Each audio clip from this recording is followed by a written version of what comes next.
اور وہ یہاں تک کہتے ہیں کہ اٹک تک جو ہے نا یہ افغانستان کا حصہ ہے. تو اس لیے وہ اس کو متنازع وہ یہ سمجھتے ہیں کہ یہ سرحد ہے، تو اس لیے ان کے ساتھ شروع دن سے ہی ہمارے تعلقات اچھے نہیں رہے. یہاں تک کہ انہوں نے پاکستان بننے کے بعد بھی پشتونستان کا ایشو چھوڑا. وہ چاہ رہے تھے کہ یہ جو پشتون بیلٹ ہے پاکستان کا وہ ان کا حصہ ہونا چاہیے اور ایک پشتونستان ہونا چاہیے. اسی سلسلے میں 1950 میں تقریباً 5-6 ہزار لوگوں کے ساتھ جتھے کے ساتھ انہوں نے تیرا ویلی میں آ کے پشتونستان کے قیام کو سیلیبریشنز کی.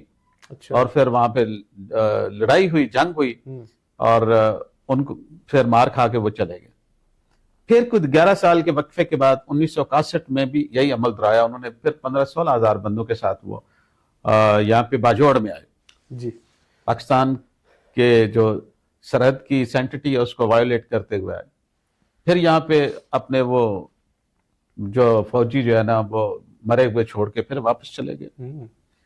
تو یہ سلسلہ بدگمانی کا، بد اعتمادی کا دونوں ممالک میں چلتا رہا. لیکن پاکستان نے ہمیشہ ہی اس کو برادر اسلامی ملک کے طور پہ جانا.